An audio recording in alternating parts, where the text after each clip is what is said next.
자, 이번에는 매개 변수 값을 전달하는 픽셀 이벤트를 만들어 보겠습니다. 자, 일단 이벤트 매개 변수가 무엇인지 한번 살펴보겠는데요. 픽셀 이벤트가 발생할 때 해당 이벤트에 구매 가격이 얼마다 라와 같은 임의의 값을 함께 보내는 것을 말합니다. 그리고 이 매개 변수 값을 이용해서 우리는 해당 픽셀 이벤트에 대해서 좀 더 자세한 데이터 추적이 가능해집니다. 자, 앞에서 우리가 배워봤던 이벤트 설정 도구로는 구매나 구매 시작과 같이 극히 한정된 이벤트에만 매개 변수 값을 보낼 수가 있었습니다. 따라서 우리가 이벤트 매개 변수를 본격적으로 사용하기 위해서는 코딩이 필요한데요.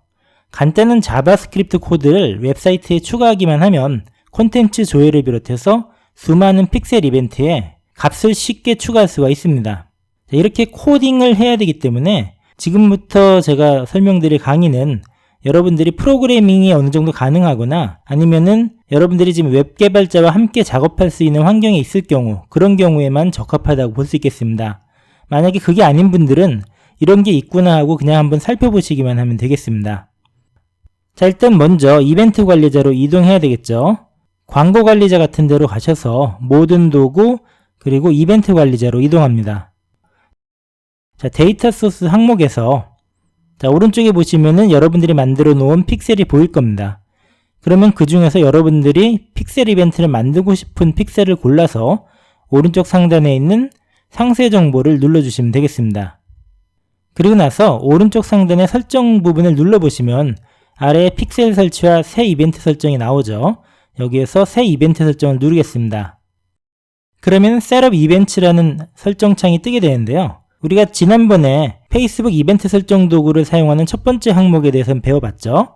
이번에는 두 번째 항목인 이벤트 코드 수동 설치를 선택하겠습니다.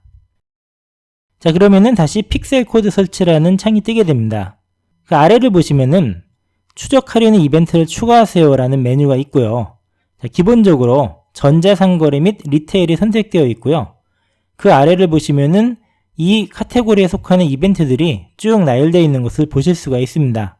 예를 들어서 콘텐츠 조회라든지 검색, 위시리스트 추가, 장바구니 담기 같은 것들은 그런 것이겠죠. 자, 그런데 전자상거래 및 리테일 외에도 다른 카테고리들이 있는데요. 자, 이 부분을 클릭해 보시면 아래에 여러 가지 카테고리 제목들이 나열되어 있는 것을 보실 수가 있습니다. 자, 여기에서 예를 들어서 교육을 선택해 보면 자, 보시는 것처럼 아까의 전자상거래 및 리테일과는 다른 항목들이 나오는 것을 볼 수 있습니다. 자, 그러면은 다시 전자상거래 및 리테일 항목으로 이동해 보겠습니다. 자, 밑에를 보시면은 다양한 이벤트들이 미리 정리되어 있는데요.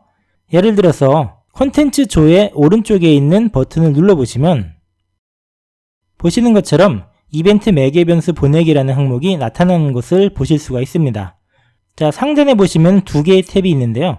페이지를 읽어드릴 때 이벤트 추적하기와 인라인 행동에서 이벤트 추적하기라는 두 가지 항목이 있습니다.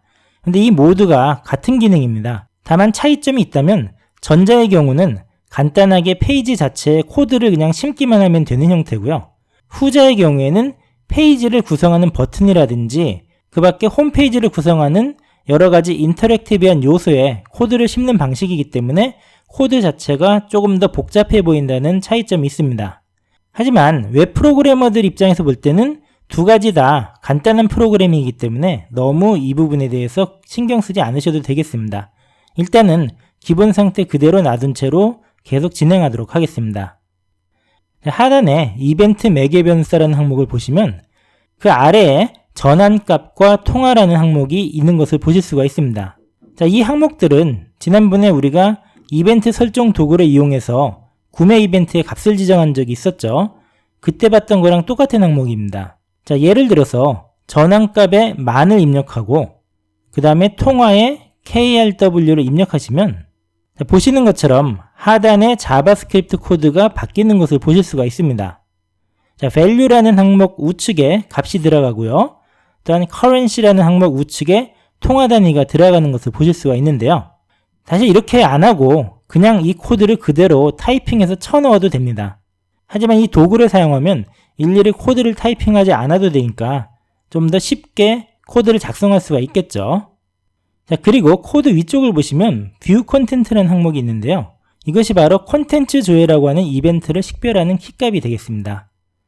자, 일단 여기에서는 더 이상 코드를 건드리지 말고 다시 상단에 있는 다른 매개 변수 추가 부분 한번 눌러보도록 하겠습니다. 자, 그러면 하단에 컨텐츠 아이디와 컨텐츠 유형이라는 항목이 나오는 것을 보실 수가 있는데요. 자, 이것들을 하나씩 다 선택해 보도록 하겠습니다.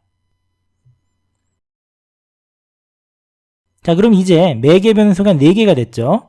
컨텐츠 아이디는 우리가 웹페이지에 있는 다양한 컨텐츠들에 대해서 쉽게 구분하기 위해서 붙이는 고유의 번호 같은 것입니다.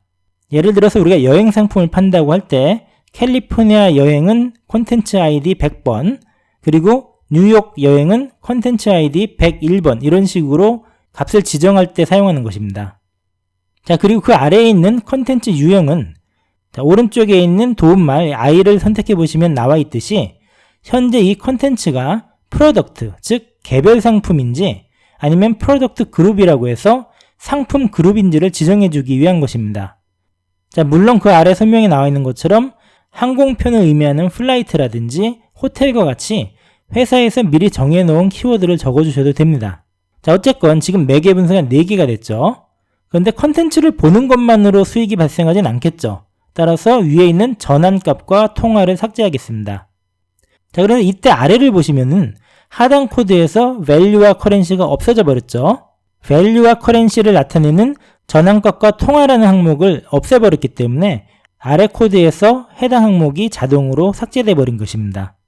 자, 이제 컨텐츠 아이디와 컨텐츠 유형이라는 2개의 매개 변수만 남아있는데요. 자, 먼저 컨텐츠 아이디에 100이라고 입력하고 그 다음에 컨텐츠 유형에 프로덕트라고 입력해서 넣으시면 이번에도 하단에 코드가 자동으로 추가되는 것을 확인하실 수가 있습니다. 자, 이번에는 아까의 value나 currency가 아니라 컨텐트 IDs와 컨텐트 타입이라는 항목이 추가된 것을 보실 수가 있습니다. 자, 이제 다 끝난 겁니다. 이제 이 코드를 여러분들이 원하는 웹페이지에다가 갖다 붙이시기만 하면 되는 것입니다. 자, 그러면 실제 데모 사이트를 이용해서 이 이벤트를 어떻게 웹사이트에 붙이는지 알려드리도록 하겠습니다.